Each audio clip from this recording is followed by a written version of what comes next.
Muslims regard Muhammad as the perfect role model for mankind, the ideal husband, father and politician, the epitome of honesty, wisdom and mercy. On the other hand, some extreme critics say he was an evil and barbaric manipulator. As one website says, Muhammad conceived his religion to satiate his lust for power, sex and money. He was a terrorist. What is the truth? The main source of information about Muhammad comes from hadith. I'll begin by relating traditions that support the Islamic belief. The Seerah of Ibn Ishaq tells us that even before Islam, Muhammad was known as As-Sadiq, the truthful, and Al-Amin, the trustworthy. Ibn Ishaq relates the incident where Muhammad was called upon by the tribes of Quraysh to solve a dispute between them. They were on the point of war over who would have the honour of replacing the black stone after the Kaaba had been rebuilt. He, Muhammad, said, "Give me a cloak," and when it was brought to him, he took the black stone and put it inside it, and said that each tribe should take hold of an end of the cloak, and they should lift it together. Muhammad then placed it in position, and thus shared the honour between the tribes and avoided war. Another well-known tradition, related in the Seerah, shows how even Muhammad's enemies testified to his good character and the powerful effect of the Quran.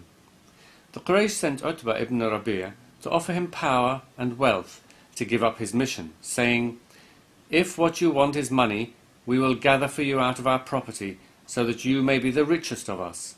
If you want honour, we will make you our chief, so that no one can decide anything apart from you. If you want sovereignty, we will make you king." But the Prophet refused, and instead recited some verses from the Quran. Utbah was amazed, and returned to the Quraysh, saying he had heard words such as he had never heard before, which were neither poetry, spells, nor witchcraft. "Take my advice, and do as I do. Leave this man entirely alone, for by God, the words which I have heard will be blazed abroad." Here are a few more narrations. Muhammad was the most generous of people, who never kept a dinar or a dirham with him overnight. If he had anything left over, and could not find someone to give it to before nightfall, he would not go home until he had donated it to someone who needed it. When Muhammad dispatched troops, he would tell them, "Do not kill a child, nor woman, nor old man, nor obliterate a stream, nor cut down a tree. Show mercy to whatever is on earth, and he who is in heaven will show mercy to you. The strong man is not the one who is strong in wrestling, but the one who controls himself in anger. Visit the sick, feed the hungry, and free the captives. The believers who show the most perfect faith are those who have the best character, and the best of you are those who are best to their wives." This is just a selection of traditions that shows that Muhammad did do and say many good things. However, there are also many traditions that give a rather different picture.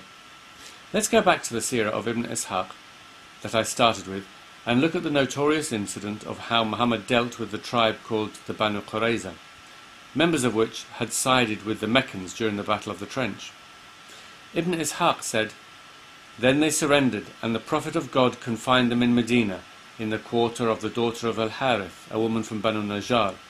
Then the Prophet of God went out to the market of Medina, which is still the market today, and dug trenches in it. Then he sent for them, and struck off their heads in those trenches, as they were brought out to him in batches. Among them was the enemy of Allah, Huyay ibn Akhtab, and Ka'b ibn Asad, their chief. There were 600 or 700 in all, though some put the figure as high as 800 or 900.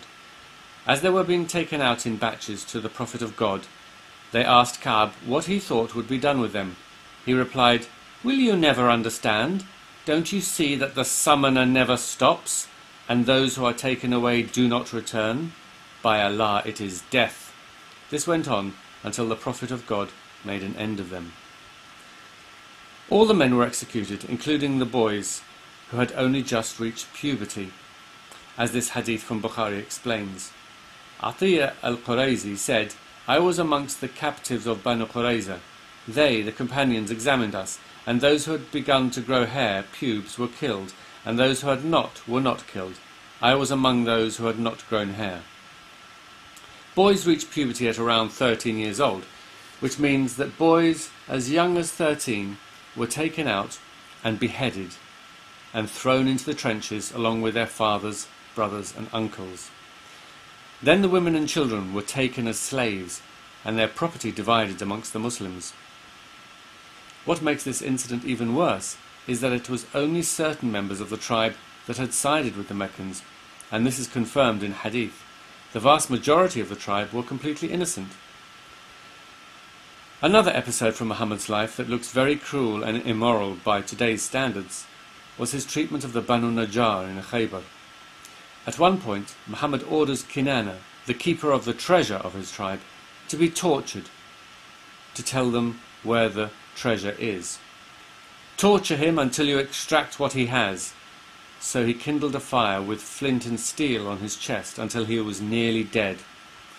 But Kinana refused to say where the treasure was, so Muhammad handed him over to a companion who beheaded him. Now Muhammad had just killed Kinana's father-in-law, and now he had tortured and killed Kinana. He then takes Kinana's wife, Safiya, and marries her, and consummates the marriage in a tent before the day is out. When the Prophet of God married Safiya in Khaybar, on the way, she having been beautified and combed and got in a fit state, the Prophet of God passed the night with her in a tent of his. Abu Ayyub passed the night girt with sword, guarding the Prophet of God, and going round the tent until the morning. The Prophet of God saw him there and asked what he meant by his action. He replied, "I was afraid for you with this woman, for you have killed her father, her husband and her people, and until recently she was in unbelief. So I was afraid for you on her account." Muhammad also ordered many of his enemies and critics to be killed. For example, Asma bint Marwan, who wrote poetry criticizing Muhammad for having another man murdered. When the apostle heard what she had said, he said, "Who will rid me of Marwan's daughter?" Umayr ibn Adi al-Khatami, who was with him, heard him, and that very night he went to her house and killed her. But perhaps one of the worst examples that Muhammad set was marrying a 9-year-old girl when he was 55 years old. Aisha reported that Allah's apostle married me when I was 6 years old, and I was admitted to his house when I was 9 years old. There can surely not be any sane person today who would claim that this was a good example to imitate. Here are a few more hadith. He who leaves his religion, kill him. Allah's apostle said, "I have been ordered to fight people until they say La ilaha illallah Muhammad Rasulullah." Do not initiate the greeting of salam to a Jew or a Christian, and if you meet them in the street, push them to the narrowest part of it. It's clear that Muhammad's life contains good and bad examples. If Muslims are going to claim that he is the perfect role model for mankind, then they are going to have to ignore 50% of the hadith literature, whether it is the Seerah of Ibn Ishaq, the Sunan of Ibn Majah, or the Sahih of Bukhari, because the good and bad hadiths are pretty evenly spread over the various collections. However, it is also obvious that those who claim he was an evil, power-mad terrorist will have to ignore the 50% of benign hadiths. The truth is somewhere in between these two extremes. Muhammad was simply a man of his time, an often harsh and barbaric time. The problem for Muslims is that they see him as much more than just a historical figure, and are compelled to regard his actions as having significance that stretches beyond the context in which he lived.